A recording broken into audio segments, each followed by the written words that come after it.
Fala, meu povo! Estamos em mais um episódio do Uai Podcast Goiás, o podcast que é a cara do nosso estado, não é mesmo? Eu me chamo Débora Evelyn e hoje nós vamos falar de política, vamos falar, amiga, de segurança pública e vamos entrevistar duas pessoas. Um que é presidente de uma das associações aqui do estado de Goiás mais respeitada e outro que veio diretamente do Espírito Santo. Mas antes disso, Giovana Campos, bem-vinda. Obrigada, minha amiga, mais uma vez.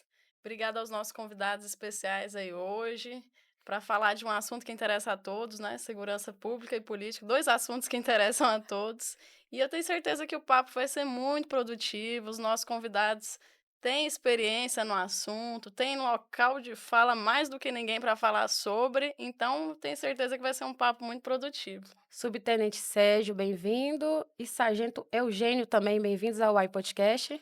Uai, Uai, uai. que bacana, né? Parabéns, Débora, parabéns, Giovana, iniciativa brilhante, a comunicação de qualidade, fiel, né, fidedigna ali com a fonte, é extremamente importante. E, de certa forma, tem passado por uma carência importante a nível de Brasil, a nível de Estado, não é diferente, né? E parabenizá-las pela iniciativa e pelo trabalho que estão fazendo ali, extraordinário. Agradecer o meu grande irmão, Eugênio, policial militar, sargento da Polícia Militar do Estado do Espírito Santo, uma grande referência lá em matéria de representação dos militares e também de policial militar.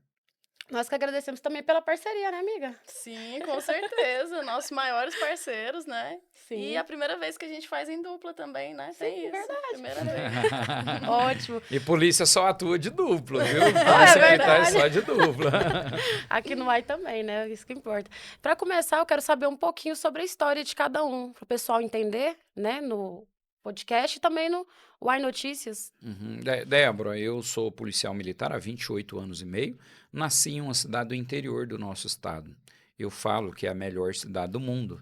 Sou um pouco suspeito, né, para falar isso, porque eu tenho que considerar, sou natural de Mozarlândia, região aqui do Vale do Araguaia, do nosso estado. Congregamos ali um bloco de 17 municípios que tem uma expressão política, uma expressão econômica importante. Não à toa, lá na minha cidade, nós sediamos a maior unidade frigorífica da América Latina, né? Tem uma unidade lá do JBS que degola lá algo em torno de 2.500 bois por dia. Eu me formei lá em Jataí, quando ingressei na Polícia Militar, eu interiorano, né? Caipira, tradicional, saio da minha cidade e vou fazer o curso de formação de soldados da Polícia Militar lá em Jataí. E tive a oportunidade, me formando lá, de conhecer muito a região sudoeste do nosso estado. Trabalhei em Itajá, Lagoa Santa, em Mineiros, em Caçu. Então, aquelas cidades da região. Trabalhei em Rio Verde também. É uma cidade já com uma Sim. imponência econômica de altíssima relevância a nível nacional. E isso me deu uma experiência extraordinária. Trabalhei em Mozarlândia como policial militar, tive o privilégio de ser conselheiro tutelar Que enquanto legal. policial militar. Gente. Isso em 2004, um período ali bacana, né? E tive uma grande experiência também, uma proximidade com as pautas da infância e juventude. Tive uma atuação lá também em vários projetos sociais ligados à Igreja Católica, né? Tive a oportunidade ali como vicentino de fazer muitas obras sociais. Para quem não sabe, vicentinos é um segmento organizado que surgiu dentro da Igreja Católica, Sociedade São Vicente de Paulo, que desenvolve um trabalho filantrópico no Brasil, na verdade, está presente em mais de 150 países, né? Ali de altíssima relevância. Em 2010 eu migro para Goiânia, tive a oportunidade de me formar em Direito, fiz também um curso superior em Marketing, gosto muito da área de comunicação, e acabei em 2018 me tornando diretor jurídico da SEGO, entidade que até 2014 eu não tinha relação nenhuma, em razão de estar na presidência aqui na ocasião, um grande amigo meu, que era o Tenente Cláudio. Ele acabou me convidando, vim fazer parte aqui do time junto com ele, me tornei diretor jurídico 2018 até 2022 e acabei sucedendo a presidência. Tive o privilégio de assumir a presidência em 2022, de 22 a 26, E fizemos um trabalho extraordinário de valorização, de fortalecimento dos nossos policiais militares. Tem muita gente que acha que não, mas o policial militar, bombeiro militar, é um ser humano igual a qualquer um outro, carente de reconhecimentos, de direito, né, de valorização. Então, a gente está sempre brigando pelos direitos desses profissionais, né, que tem que levantar cedo, dormir tarde todo dia, senão não consegue pagar o leite das crianças, né? E agora, no final de 2025, consegui ser reeleito por aclamação, que foi ali um grande reconhecimento. votação, né? É votação, a disputa é votação. Porém, essa nossa disputa não houve votação porque não houve concorrente interessado em fazer registro, né, de chapa e me sentir ali com um aumento de responsabilidade, porque foi um reconhecimento muito grande. Imagina só, nós temos 7.000 associados, atendemos uma média de 40.000 pessoas, é como se fosse um município de 40.000 habitantes, em que a disputa da prefeitura, por exemplo, não tem concorrente, né? Tem candidatura única. Foi o que aconteceu conosco aqui, e isso assim, foi muito satisfatório mesmo para nós, aumentou muito a nossa responsabilidade, e a gente começou agora esse mandato de 26, 30, com um sentimento de ter que fazer muito mais do que nós fizemos nesse mandato anterior. E obrigado pela oportunidade de estar aqui, viu, com vocês. Nós que Então agradecemos. são muitos mais assuntos. Comunicador, já foi conselheiro tutelar, Direito. policial. Direito, fez policial. tudo. E ele trabalha desde bem novinho, né? Que você já vendeu picolé também, Já- né? Engraxate também. E sabia? acredita, na minha cidade é muito difícil, né? É a melhor cidade do mundo, mas tem várias carências. Então, lá, por exemplo, educação muito difícil de acesso, tá? E nós estamos a 170 quilômetros da cidade com um pouco mais de desenvolvimento que a cidade de Goiás. Né, e que tem suas carências também. Estamos a 300 quilômetros da capital. Então, educação, muito difícil, gente. Então, para eu fazer um curso de Direito, eu tinha que sair de lá, porque não tem até hoje uma faculdade, né? Eu ainda brinco que lá nós não temos saneamento básico extremamente precário. Eu não tenho tratamento de esgoto na cidade. Nossa. Eu não tenho água tratada para todos os bairros.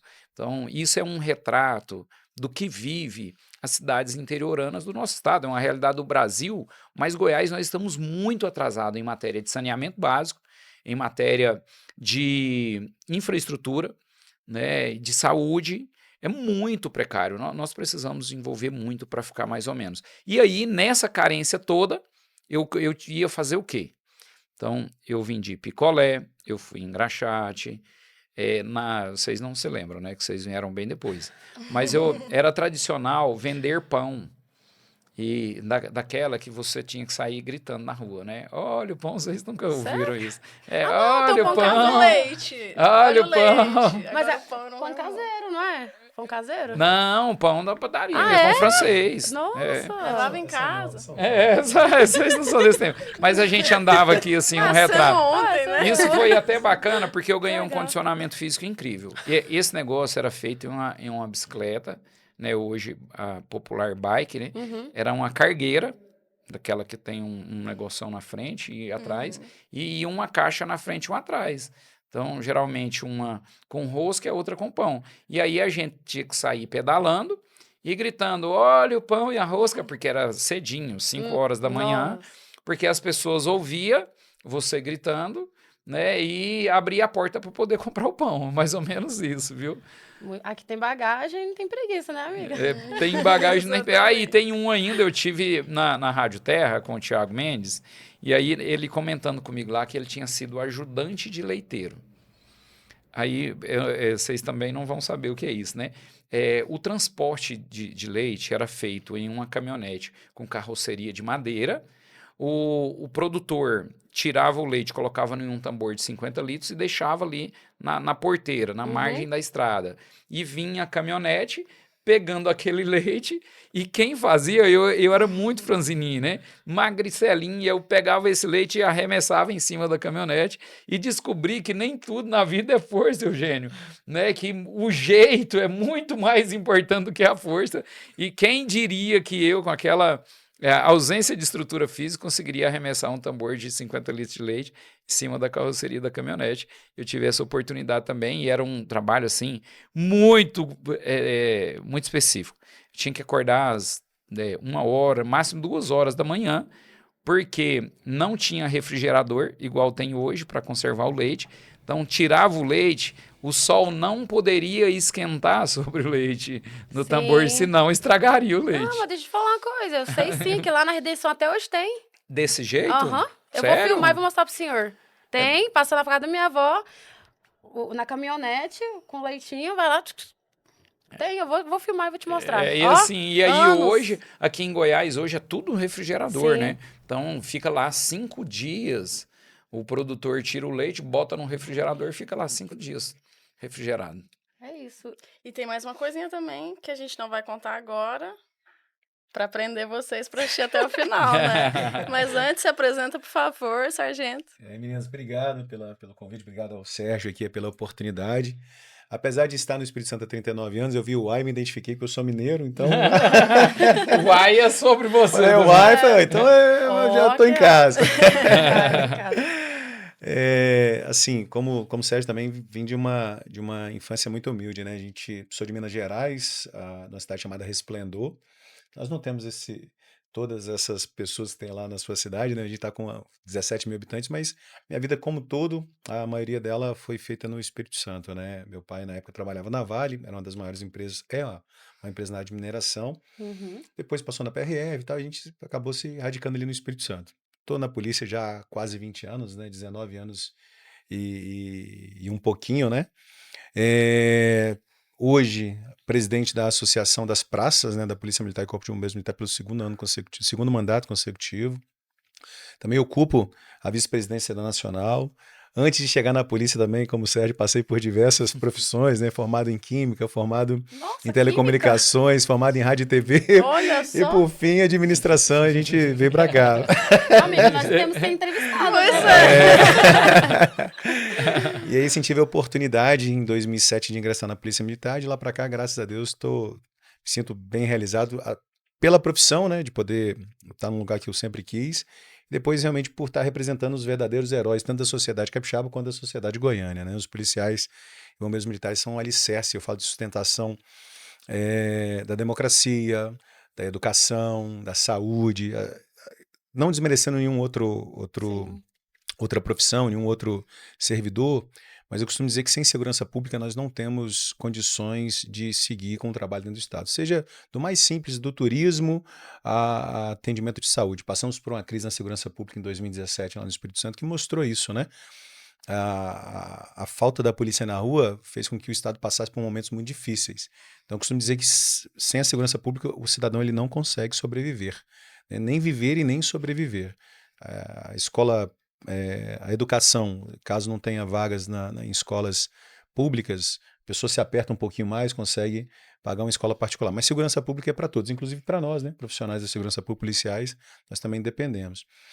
Hoje, aprendo muito com os nossos presidentes a nível de Brasil, né? O Sérgio, na articulação política da nossa nacional, vem realizando um trabalho belíssimo. O Estado do Espírito Santo também é referência nesse trabalho. Desde 2002, nós temos um projeto político que caminha profissionalizando a política entre os nossos policiais e bombeiros militares, mostrando para a sociedade capixaba a necessidade de ter policiais e bombeiros ocupando esses espaços. E, assim, é algo que a gente defende muito.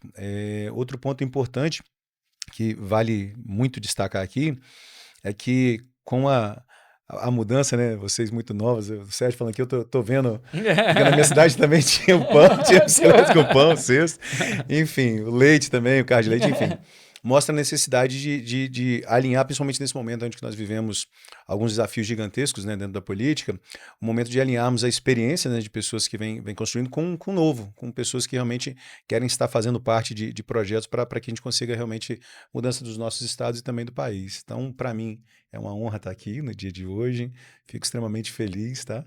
E estou sempre à disposição. Inclusive, já fazer um convite para que vocês possam estar lá no estado do Espírito Santo, né, fazendo uma visita para nós, são os Quero nossos convidados de visitar. honra. Não Tá? conheço Lá é também, não top e muito conheço. caloroso, viu? E eu fazendo um complemento aqui, Eugênio, lá vocês têm um militar suplente senador, né? Do Isso. senador Magno Malta, fruto desse trabalho, dessa construção, né? Hoje, como eu falei, desde 2002 nós começamos essa organização política. Na última eleição municipal foram mais de 25 vereadores, 2 vice-prefeitos, 2 prefeitos e 3 vice-prefeitos. Temos hoje um deputado federal pelo projeto político militar. Tivemos a eleição de um senador e temos hoje, dentro do nosso grupo, um senador suplente.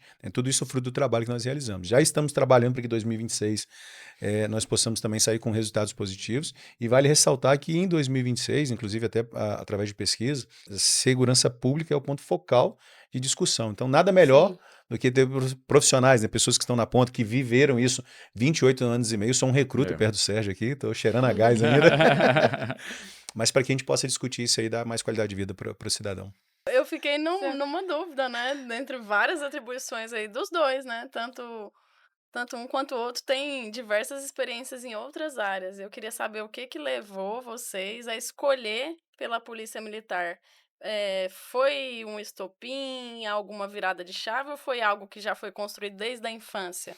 Eu tenho um irmão meu, policial militar.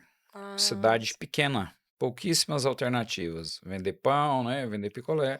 Então, eu saí disso e assistindo. Quando eu tô ali quase entrando na fase adulta, o meu irmão estava ingressando na Polícia Militar. Ele fazia o curso lá mesmo, na minha cidade. Foi o primeiro e único curso de formação que teve lá. E aí eu convivia com isso já. E acabei sendo muito influenciado, né, por essa característica, né, e desenvolvi isso como uma alternativa. Na época, como a educação era muito difícil e eu tinha carência de absorver melhor algumas matérias específicas, o que eu fiz? Com o dinheiro que eu ganhava nessas atividades aí, ou vendendo picolé, ou engraxando, eu contratava e pagava um curso particular, Nossa. pagava aulas extras, aulas de reforço, com algumas matérias que eu tinha carência. E vários colegas meus prestaram o concurso naquela ocasião e não conseguiram ser aprovados, né? E Deus quis que eu fosse aprovado e acredito que já por essa consciência, eu gosto muito de hoje observar o que está carente em mim, o que eu preciso desenvolver mais, né? E acredito que eu nasci com isso. E isso faz muita diferença, porque, opa, peraí, eu preciso aprofundar um pouco mais em matemática, então eu vou ter que estudar mais matemática. E assim acredito Legal. que é em tudo na nossa vida, e acabei sendo aprovado lá no concurso e ingressando na PM e me apaixonando, né, consequentemente. E você, Eugênio? Eu tenho a família par de pai, né? Nós temos uma grande parte policial e bombeiro em Minas Gerais, né? Praças e oficiais. Então sempre cresci naquele ambiente ali mais militar, de roça, né? A gente que é mais da roça já vive, na verdade, um ambiente mais militarizado, mas assim, sempre fui apaixonado, né? Como eu disse, a oportunidade de estar na polícia, como a própria política, né? É a oportunidade de transformar a vida de pessoas, né? Nós temos a oportunidade de estar ajudando o próximo. E em termos de oportunidade, como o Sérgio mesmo citou, a polícia ela nos prepara para a vida, né? Para o mundo. Sim. Hoje mesmo, estar à frente de uma entidade como a Aspra do Espírito Santo, que é a maior da segurança pública, nós lidamos com todas as camadas da sociedade, lidamos com as necessidades dos nossos militares. O Sérgio fez uma fala muito importante, né? Ele, como ele aqui que administra uma entidade para mais de 40 mil pessoas, lá também não é diferente, né? Nós passamos aí de 8.400 associados, se formos colocar entre associados e familiares também ultrapassa 40 mil pessoas. E hoje a polícia, apesar dessa modernização, apesar de toda essa dificuldade em questões de legislações que são arcaicas, que são lenientes com essa vagabundagem. Pode falar vagabundagem? Pode? Claro, Pode, à tem vontade. problema. Aqui é Desculpa. Sem restrição. sem restrições. O que você E aí, assim, ainda nos dá mais vontade de estar exercendo, né? Então, veio realmente dessa convivência e dessa oportunidade de estar numa instituição, as nossas instituições centenárias, né? Quase bicentenárias, e ajudando o próximo, né? Acredito que esse é o nosso maior objetivo. Quero saber, agora é um assunto tenso, né? Vocês acham.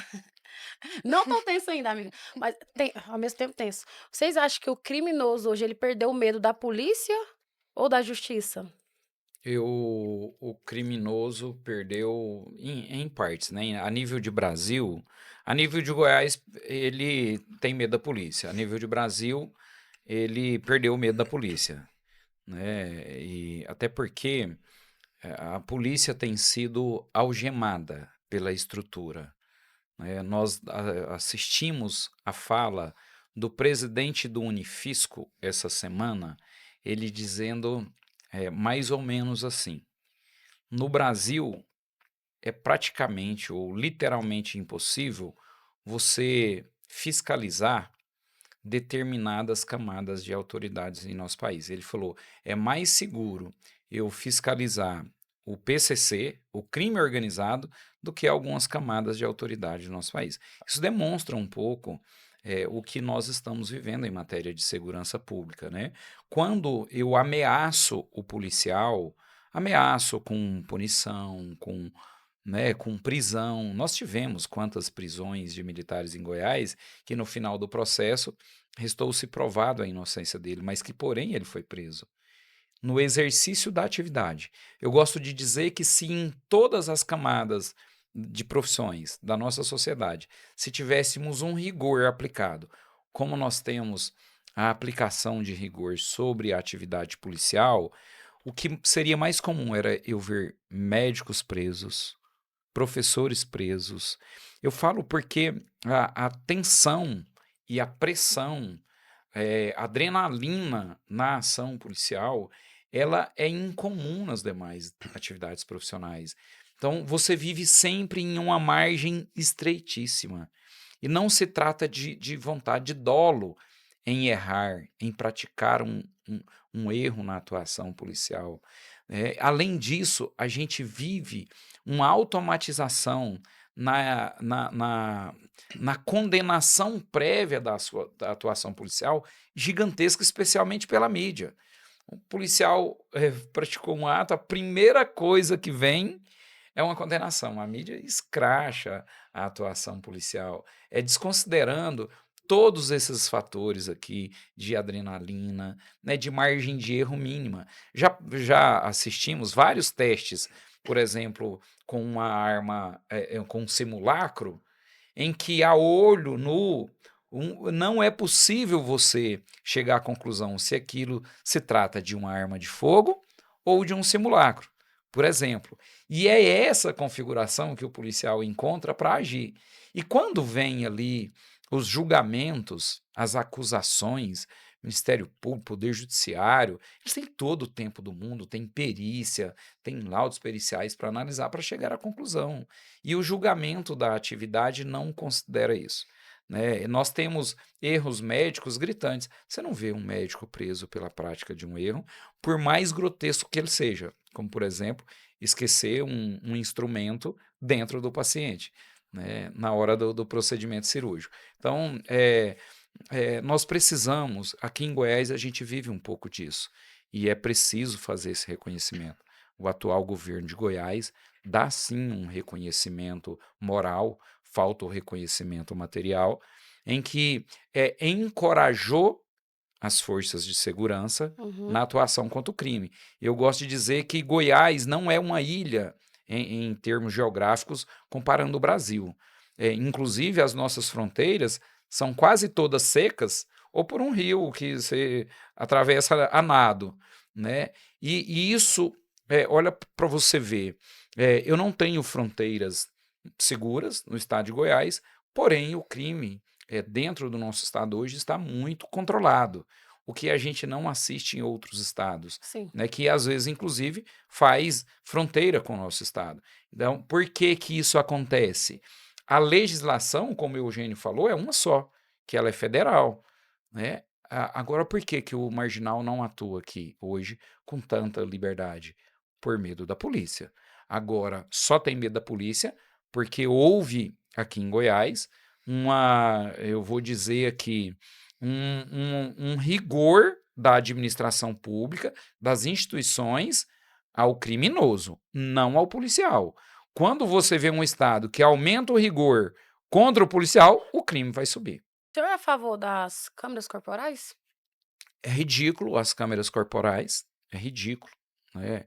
Eu teria que colocar câmeras, se fosse uma consideração aqui, não, eu tenho que colocar a câmera corporal para eu reduzir os índices de erro ou de excesso da atuação policial. Para mim, não existe erro, falando em administração pública, né, e falando em custo-benefício, investimento, se eu colocasse câmeras corporais nos nossos políticos, aí eu penso que nós caminharíamos a passos largos para resolver os problemas do país inteiro.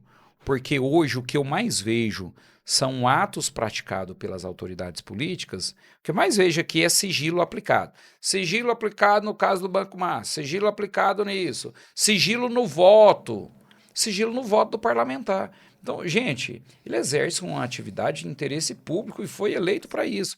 Então, para mim é uma piada. Quem fala de câmera corporal não faz a menor ideia do que está falando. Eu teria que pôr câmera, seria nos marginais. Em alguns estados, eu tenho o nosso sistema penitenciário servindo como escritório do crime. Então, eu tenho que vigiar o bandido. Em primeiro plano, eu tenho que contingenciar, eu tenho que monitorar os bandidos. Né? Em um segundo plano, os políticos. Aí, em um terceiro plano, eu falaria sobre botar câmera em qualquer tipo de servidor. Mais uma polêmica, então? Vamos lá? Vamos. Nós somos jornalistas, nós vivemos de polêmica.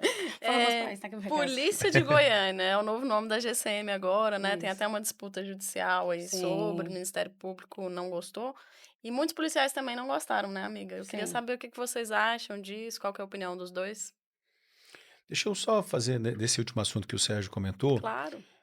sobre a questão das câmeras. Outro ponto importante que deve se destacar aqui é que não existe nenhuma comprovação técnica científica relacionada a que a utilização de câmeras nos militares reduzem criminalidade. Muito pelo contrário.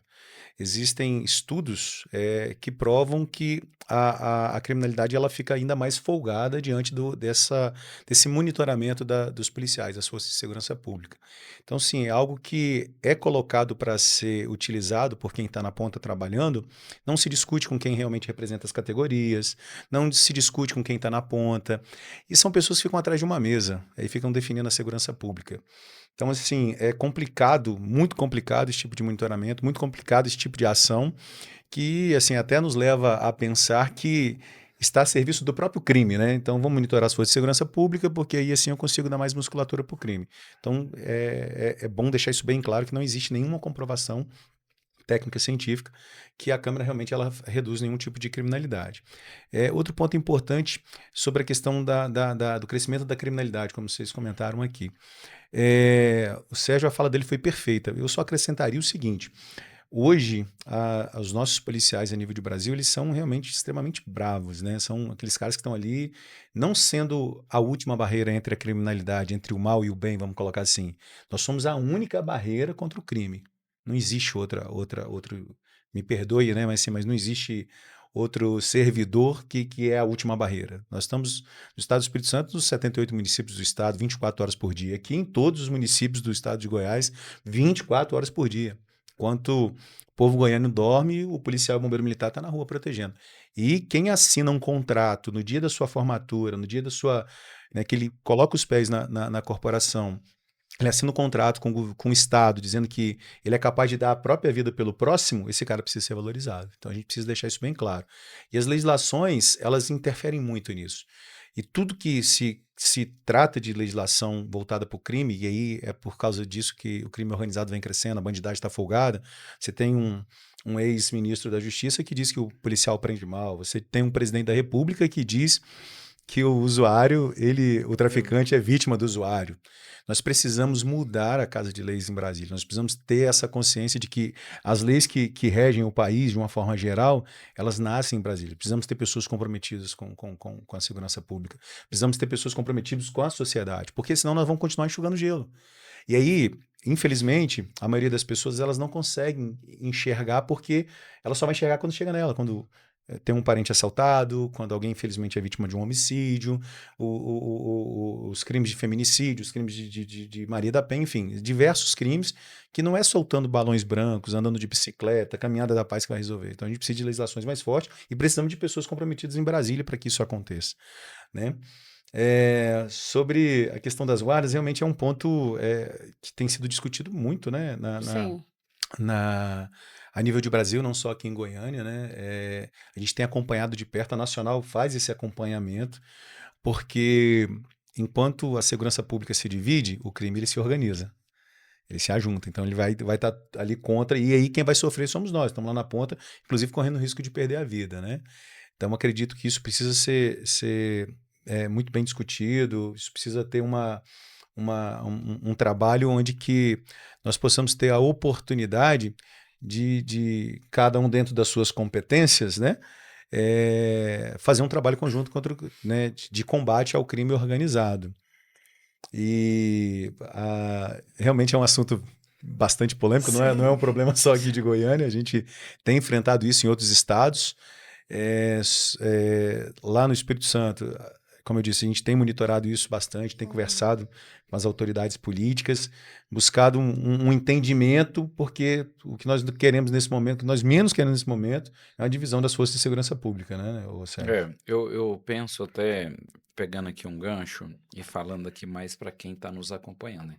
Imagina você, enquanto cidadão, estar inserido em uma condição de risco, onde um marginal qualquer ele ameaça a sua vida.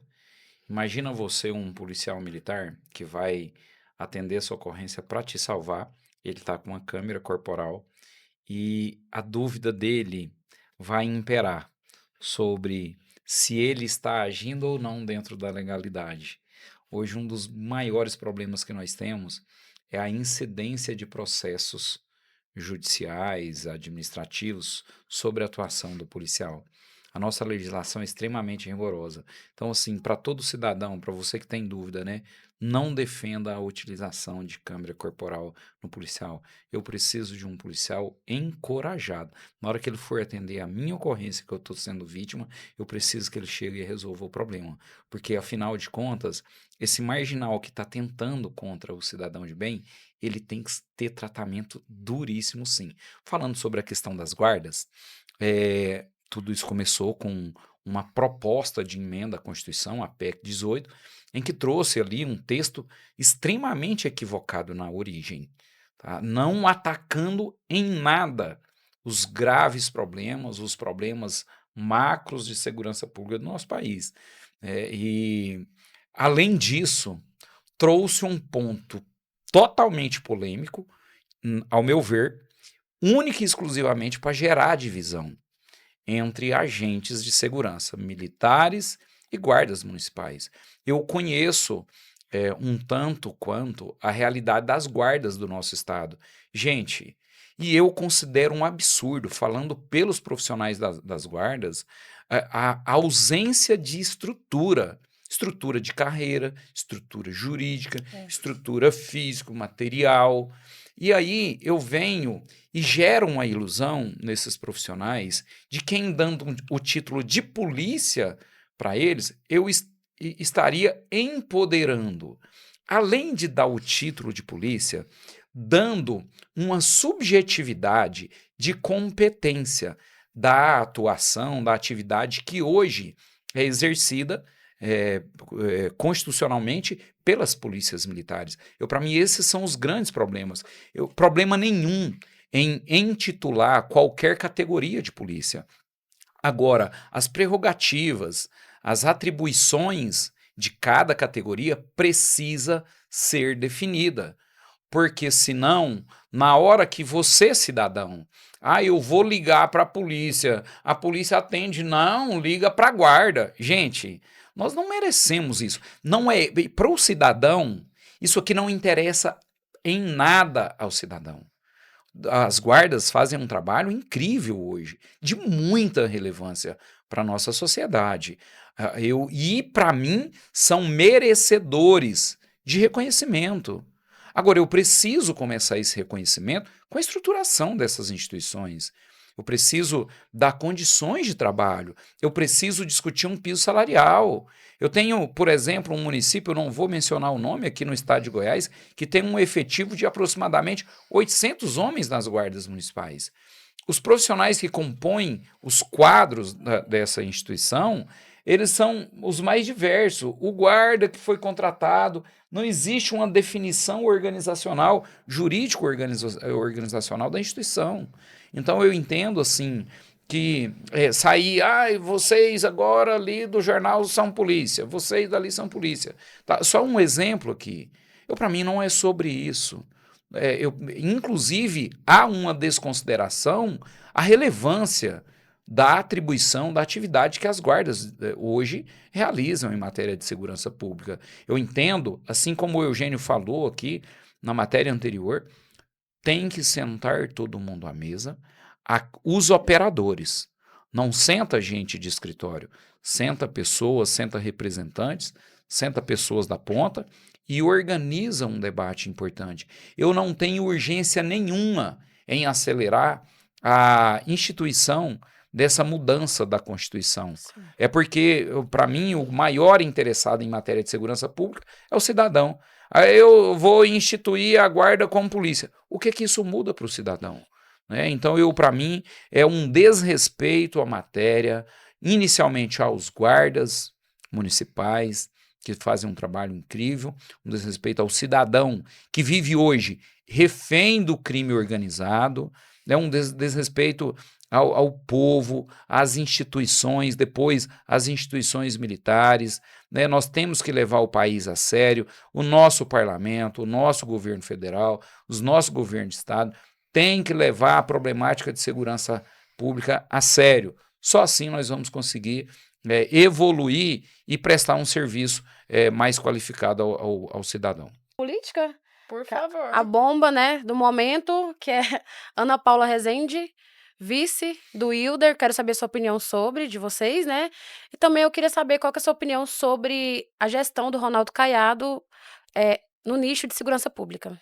Essas duas perguntinhas. As duas, Eu começo pela Ana Paula. A gente vive uma polarização incrível a nível de Brasil, Enorme polarização em matéria partidária, em matéria de ideologia política, melhor dizendo, de direita e de esquerda. Aqui no estado de Goiás, nós temos o PL conduzido pelo senador Wilder de Moraes, que vem defendendo há bastante tempo uma candidatura própria ao governo. Eu, como conservador, como me reconheço conservador, entendo ser um grande equívoco do Wilder, porque o Wilder foi eleito senador para um mandato de 8 anos, Sim. que é a maior carência de ocupação político-partidária pelo conservadorismo, pelo bolsonarismo, eu vou falar de forma mais direta. Então, o Wilder traz como primeiro suplente para essa cadeira do Senado que ele ocupa a esposa do Vanderlan. O Vanderlan, que foi muito criticado por algumas lideranças conservadoras de Goiás pelo seu posicionamento político no Senado Federal. Então, eu entendo que a direita, e aqui em Goiás especialmente, precisa encontrar um ponto de coesão. Nós não podemos, um grupo pequeno ainda em formação, de convergência, com tamanhas divisões. Então, eu penso que a apresentação da Ana Paula como vice do Wilder, na minha opinião, não soma muita coisa politicamente. Porque os discursos das pessoas, das lideranças do PL, era de que não poderia fazer uma coesão com o Daniel Vilela porque ele representaria o PT. Mas a Ana Paula, ela não tem uma história política, o que a identifica politicamente é o fato dela ser filha de um dos grandes ícones do MDB. Então, o discurso ali pregado por algumas lideranças do PL, que o Geyer estaria querendo fazer aqui uma coesão com o Daniel, que é o do MDB. Então, aí, gente, tornou-se frustrado. Para mim, a Ana Paula não consegue trazer agregadores suficientes para alavancar essa candidatura do Hilder, né? E mais do que nunca, o próprio Bolsonaro, na última disputa da mesa diretora do Congresso, mostrou-se com uma maturidade política enorme em optando não trazer candidaturas próprias para a mesa, tanto da Câmara quanto do Senado, e fazendo composições que deu sobrevida à direita a nível de Brasil. Passou a ocupar comissões importantíssimas, tanto na Câmara quanto no Senado, que foi o que permitiu um equilíbrio da oposição no Congresso Nacional.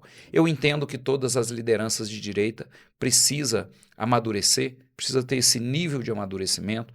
Nós precisamos fugir um pouco ali do radicalismo, porque na verdade o que as pessoas precisam é serviço prestado, porque afinal de contas é isso que nós precisamos, né, e dependemos. A segurança pública no estado de Goiás, sob a condução do governador, em que pese ele está com uma avaliação ali muito boa, né, superior a 80%, em que pese essa aprovação passar por um reconhecimento da entrega de segurança pública, ele encerra o seu ciclo de governo aqui, deixando um sentimento de endividamento de um dos maiores da história de Goiás, dos meus 28 anos de policial militar. Ele deixou de honrar compromissos muito importantes com os militares, vou me ater aqui aos militares, né, porque é a categoria que nós representamos, deixou de reconhecer na matéria de progressão da carreira, de dar as devidas promoções, Database, né? a reposição salarial, a database, deixou muito a desejar, foi um governo muito distante do diálogo.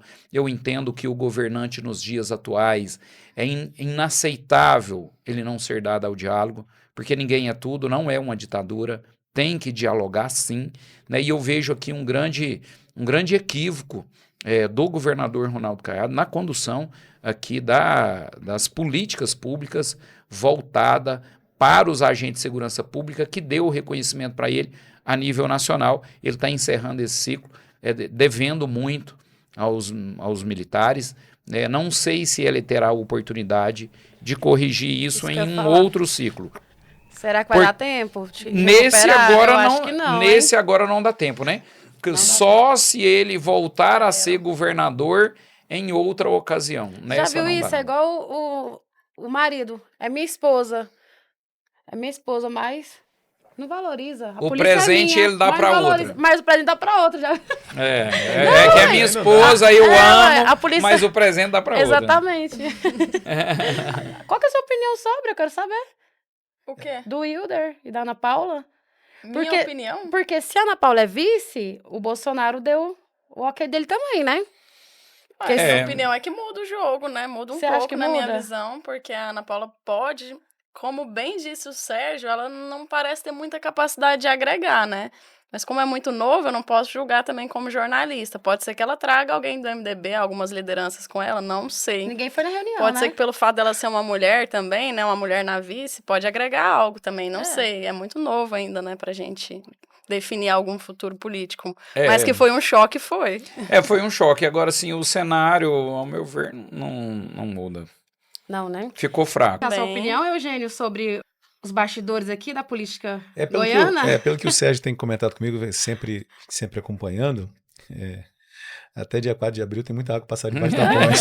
Exatamente. E política é assim, hoje tá assim, daqui 2 horas mudou. Aham. Então, Tem muito candidato Complicado. que não será Mas, candidato. Não, eu tô falando Paulo, mas uma né? coisa que é importantíssimo, né? Principalmente pro povo goiano que está nos assistindo, a importância de fazer boas escolhas. Nós temos passado por grandes dificuldades, grandes desafios no país, por escolher mal, sim. né? Por entregar o que nós temos de mais precioso dentro da democracia, que é o voto, para a pessoa errada. Então nós precisamos sim nos atentarmos para essas composições, para essas discussões, essas divisões ideológicas dentro dos estados e também isso de uma forma geral na Câmara dos Deputados e no Congresso, né? Essa mudança que os estados, e aí até pelo nosso pacto federativo, as grandes mudanças elas acontecem em Brasília e nós precisamos estar atentos a essas questões de Brasília, né? Precisamos ter Sim. bons representantes. O estado do Espírito Santo tem lá 10 deputados federais, né? Aqui são 16, né? 17. 17, perdão, são 17 aqui em Goiás. Então, assim, escolher essas 2 vagas de Senado é importante, fazer uma boa escolha, vai ditar, inclusive, como que nós vamos enfrentar o STF nos próximos anos, nessa essa composição de Senado. Mas acredito que a Câmara dos Deputados é algo muito importante. Então, você que está nos assistindo, você aqui de Goiás, o seu voto é extremamente importante, a sua escolha, o seu direcionamento dentro dessa caminhada é muito importante. Que nós tratamos aqui de segurança pública, nós não falamos mais saúde, educação, passa primeiramente por essas legislações que são definidas lá em Brasília. Por isso ter bons representantes, bons deputados federais, pessoas que realmente representem o povo goiano, a necessidade e a vontade do povo goiano. E a candidatura, eu ia falar, né? Era isso que você ia falar? Não, eu só ia fazer um ponto sobre o que o presidente falou, que é em questão do que se a pessoa ela foi eleita para ser senador, se a pessoa foi eleita para ser vereador, gente, eu não concordo com isso. Eu votei no vereador, suplente. Essa é a briga por poder. Eu não concordo com isso. Não entra na minha cabeça isso. Esse é o projeto Sério. de poder. Esse é o projeto de poder. Então, hoje eu sou vereador, eu vou abrir mão desses 2 porque eu quero ser deputado e assim vai. Foi ano passado. Não cumpre ali o pacto que ele fez com o eleitor, e aí como o Sérgio mesmo falou, né? Na minha opinião, o maior desrespeito é eu ser eleito por um mandato e não cumprir o meu mandato. Pois é, 8 então, anos, cara. É algo que a gente precisa analisar bastante. A opinião dele Mais sobre polêmica, sobre mais a treta polêmica. do Gustavo Gayer com o como ela é. Hilder. Olha, Eu tenho uma excelente relação e eu tenho uma certa proximidade com o Gustavo Gayer, né? Sim. E eu entendo que o Gayer é uma das lideranças a nível nacional que mais se assemelha ao discurso do Bolsonaro, Sim. que é o pai de todos, né? Que é o guia, que é a liderança conservadora de referência a nível de Brasil. Então, todos os estados, o Bolsonaro que fala quem vai ser senador, todos os estados é assim, né? E geralmente isso causa uma rinha muito grande. Sim. Eu vejo um grande equívoco do Hilder, porque ele como presidente do partido, ele como senador de Goiás, entendo que ele foi eleito quase que na sua totalidade pelos votos que foram confiados em razão do próprio Bolsonaro e também do Gustavo Gayer. É a minha opinião, né? Eu entendo também que esse fracionamento das lideranças conservadoras em Goiás traz um grande prejuízo para a política nacional. Para a eleição do próprio Flávio Bolsonaro, eu estou fragilizando uma das maiores referências política conservadora a nível nacional, que é o Gustavo Gayer. Isso é indiscutível. Sua própria interação com o público conservador, mostra isso, a facilidade que ele tem de viralizar nas suas publicações, mostra isso. Então, eu não vejo isso em outra liderança, em Goiás especialmente. E quando eu trago essa fragilização, e é o que nós estamos assistindo, uma busca por fragilizar o Gustavo Gayer, eu estou fragilizando o meu time, eu estou fragilizando o conservadorismo, né? E eu penso que ameaça, sim, a eleição de um senador da direita por Goiás e fragiliza a eleição do Flávio Bolsonaro a presidente da República em Goiás e no Brasil, porque o Gustavo Gayer, com seus milhões de relações virtuais nas redes sociais, ele com certeza vai sair muito machucado, né? Porque ele é um ícone desse conservadorismo e esse conflito aí eu penso que deve frustrar ele tanto quanto, quem sabe, talvez até uma mudança de partido. Já imaginou o Gustavo Gayer saindo do PL? Indo para o Novo? Indo para o Novo, por exemplo. Então fragiliza, é o que eu estou dizendo, fragiliza muito o PL, fragiliza, que o PL não tem ainda em Goiás, no Brasil, né, não tem uma densidade política. É diferente da configuração dos demais partidos, que lá estão as pessoas há 10 anos, 20 anos, né? Então, eu vejo um grande equívoco, e eu vejo que o Gustavo Gayer, por todas essas características que falei, ele precisava ser um pouco mais considerado, claro que em uma mesa de diálogo, e isso é democracia, né, mas com consideração. Vejo que o fato Bolsonaro está, entre aspas, ali amordaçado, preso, né, acaba favorecendo esses conflitos regionais. A gente está vendo isso em alguns estados, em vários estados. Sim. Goiás, Santa Catarina, Ceará, né, muitos conflitos ali de posicionamento, de composição dentro do próprio PL. Agora você, amiga, arrasa. podemos falar da pré-candidatura dos dois? Claro. Um estadual Os e outro federal, é bastidores, isso né? mesmo? É os bastidores. Vem isso aí mesmo, então isso uma mesmo. candidatura, vocês confirmam pra gente? Pois é, um dos grandes desafios nossos à frente das entidades representativas é a mudança cultural, né? É politizar ainda mais a nossa tropa. Como eu falei aqui no início, os nossos policiais e bombeiros militares estão presentes em todos os municípios 24 horas por dia. Então, ninguém melhor do que o policial para saber os desafios na área de saúde, na área de educação. Claro que isso tudo bem assessorado, né? Nós não estamos aqui extrapolando competências, mas nós vivemos a realidade, né? O Sérgio mesmo falou que logo no início, policial, militar e conselheiro tutelar. Olha que composição, olha que desafio foi esse, E né, marqueteiro. Sérgio? E marqueteiro. Então, assim, quando nós colocamos o nome à disposição, é porque realmente nós entendemos que nós podemos contribuir. A política ela é um instrumento de mudança e transformação de vidas. Então, a gente pode mudar a realidade das pessoas, né? Seja através de uma lei que vai instituir um saneamento, a necessidade e obrigatoriedade do saneamento básico, até a mudança de uma terminologia para uma determinada instituição que está na segurança pública, como a gente discutiu aqui, a questão das guardas municipais. Então, isso precisa ser debatido e construído com pessoas de responsabilidade que realmente tenham conhecimento. E colocar o nome à disposição faz parte desse processo, um processo democrático, né? Como eu falei aqui, a importância das nossas casas de leis, principalmente em Brasília, pelo momento que nós vivemos, essa polarização, nós precisamos de pessoas mais centradas, pessoas que realmente tenham a habilidade de construir isso através de um diálogo, sentado à mesa, de forma democrática. Isso é extremamente democrática e republicana, né? Então, assim, isso é extremamente necessário. Lá no Espírito Santo, é um trabalho, como eu já falei para vocês, a gente já realiza desde 2002, né? Através do projeto político-militar, que vem surtindo bons resultados, bons frutos. Todas as eleições, sejam elas municipais ou estaduais, nós temos como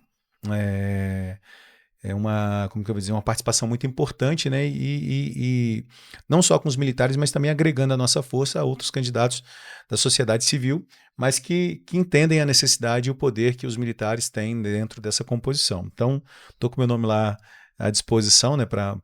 Não só para a nossa tropa, mas para toda a sociedade, né? Para disputar em uma eleição de deputado estadual. Ainda é muito cedo, porque a gente tem, como eu falei, tem muita água para passar debaixo da ponte, mas o nome está à disposição e sendo da vontade de Deus, primeiramente, depois da tropa e da sociedade, nós vamos estar lá enfrentando mais esse grande desafio lá em outubro. Mas, a princípio, trabalhando com os pés no chão, fazendo nosso dever de casa, aprendendo bastante com grandes lideranças,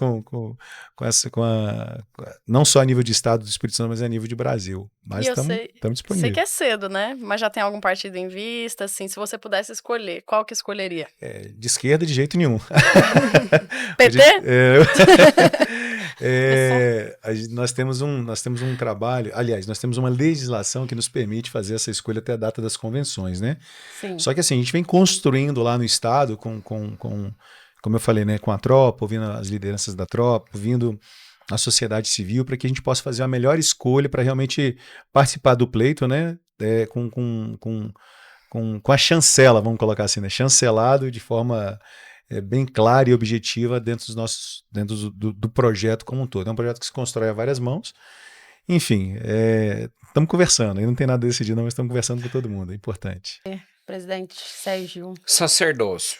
Nós temos uma carência gigantesca em todas as nossas matérias. Falamos aqui de algumas, né? PEC da segurança, várias outras matérias em construção. São mais de 4.000 projetos afetos à segurança, especialmente aos militares, no Congresso Nacional. Mais de 4.000 projetos. A grande maioria deles de forma totalmente equivocada, porque os propositores, os autores desses projetos, não têm conhecimento da causa, não têm conhecimento da realidade. Pela primeira vez, salvo engano, a população brasileira aponta que a principal política pública, a principal, mais importante, é segurança pública. O povo brasileiro está apontando isso. Sim, está em alta também. E aí a gente tem... Gente, quem pilota uma aeronave? Um piloto, não é? Você não vai colocar um pedreiro para pilotar uma aeronave, porque ele não sabe pilotar uma aeronave. Quem faz jornalismo? É um jornalista, porque eu do direito não vou conseguir fazer jornalismo. Isso é princípio básico. Consegue nada, só se tiver pelo menos uma especialização. Né? Eu gosto muito da analogia da aeronave. E você não vai botar um cara que não seja piloto para pilotar a sua aeronave. Ou pelo menos você não estará dentro dela, né? Então, gente, quem faz segurança pública é quem opera segurança pública. Isso aí, especialista não de nada, cara. Especialista é quem opera. Não existe especialista que não opere. Então, nós precisamos mais do que nunca. Em matéria de representação dos militares, que é uma categoria que tem a força para isso e precisa mais do que nunca. Em Goiás, a gente nunca elegeu um militar para a Câmara de Deputados. A gente nunca elegeu. Nós temos aqui o Espírito Santo, tem lá o militar deputado federal. Goiás nunca elegeu. Em que pese ter o capital. Na última eleição, os militares recepcionaram mais de 150 mil votos. Dá para eleger 2 deputados federais. Tá? Então, com esse desafio, com esse sentimento de fortalecer a nossa representação e com o sentimento de fazer com que o povo de Goiás tenha um representante, conhecedor, operador de segurança pública no Congresso Nacional, para fortalecer, para trazer as mudanças necessárias na nossa legislação, é que a gente se dispõe a esse desafio. Né? É claro que é um grande desafio, mas nós temos a compreensão e hoje buscamos uma convergência dentre as entidades, dentre as lideranças militares. O nosso nome é muito bem aceito. Temos condição hoje, pelo fato de estar subtenente, coloca a gente aqui mais próximo do teto, do alto comando, né, dos coronéis, mas também nos coloca perto dos soldados. Até porque a nossa origem como soldado, né?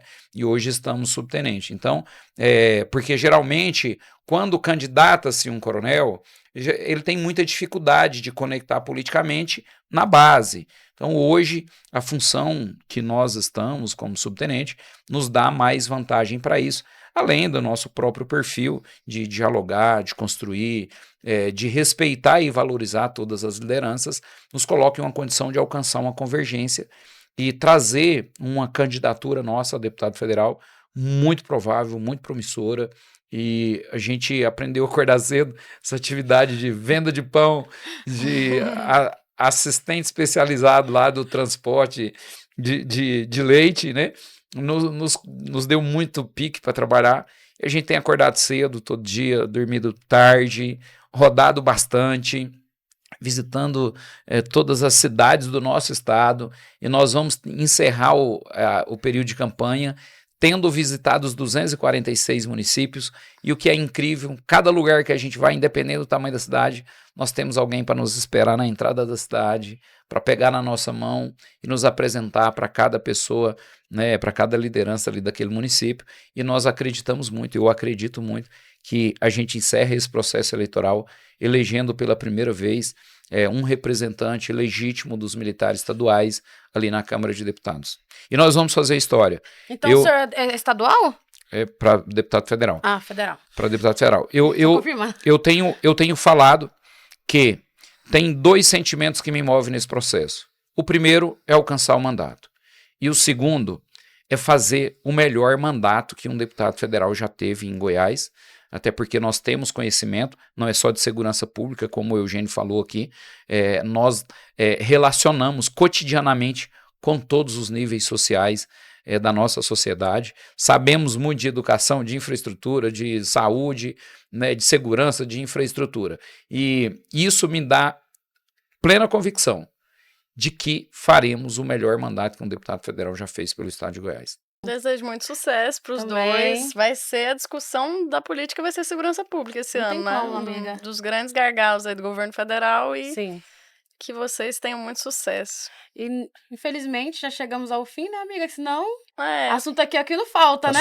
Passou voando, né? O tempo aí Passou voando, literalmente voando, voando, meninos. voando. Amiga, obrigada. obrigada, minha amiga. Obrigada a vocês dois que tiraram um tempinho nessa agenda corrida aí, né? Cheia de viagens, visitou os 246 municípios. Tirar um tempinho para estar falando com a gente é muito importante. Eu posso agradecer aqui, Sérgio? Fala. Agradecer a oportunidade, agradecer o Sérgio. O Sérgio é um grande parceiro. O ponto que ele falou na última fala dele, outra coisa que é muito importante frisar é que, na verdade, ratificar o que ele já disse, né? E que por ser um representante das forças de segurança pública, dos policiais e bombeiros, dos verdadeiros heróis goianos, tem a oportunidade de construir junto à sociedade, e aí ele já está claro, já está no coração dele, vocês percebem pela fala, de realmente ter o melhor, de construir o maior e melhor mandato que um deputado federal fez. Isso, costumo dizer que é até bíblico, né? Um homem ele precisa acreditar, ele precisa ter isso dentro do coração dele que Deus vai abençoando. Então, quando ele fala, Deus abençoa, então tenho certeza que já está certo. Agradecer, deixar um convite para que vocês possam conhecer o Estado do Espírito Santo, tá de portas abertas. A gente só falar lá que a gente vai receber vocês também de braços abertos. Conhecer a nossa muqueca capixaba. A muqueca, o resto é fechada. O resto é fechado, então conhecer o Espírito Santo, comer a nossa muqueca capixaba. Sucesso nessa caminhada, muito Amém. importante o trabalho que vocês fazem, essa discussão, por mais que tenham diversas polêmicas, mas é a oportunidade de mostrar para o Sim, povo e claro. construir essa consciência política daqui, porque a gente precisa realmente avançar e estar sempre do lado bom da força, né? Deus abençoe vocês, sucesso sempre, estamos à disposição. Débora, Giovana, Eugênio, momento incrível, aprendizado incrível. Isso nos condiciona, nos habilita. Muito importante falar com as pessoas, dar oportunidade para que mais pessoas conheçam um pouquinho de nós, um pouquinho da nossa história, um pouquinho do que a gente tem feito pelos militares e pela sociedade de um modo geral. Obrigado, parabéns pelo trabalho. Chamar a atenção aqui de todo mundo que está nos acompanhando, que irá ver esse material que foi produzido aqui. A responsabilidade é exclusivamente sua. Se você não mudar, o Brasil não muda, Goiás não muda, a sua cidade não vai mudar. Você é o agente principal e exclusivo de transformação. Esse ano é um ano político e você tem a maior e mais importante arma desse processo. É o seu título de eleitor. Atualize, porque ele te coloca em condições de igualdade ao indivíduo mais rico desse país ou ao mais poderoso. O presidente da República e o flanelinha têm o mesmo poder de voto, o poder está na sua mão.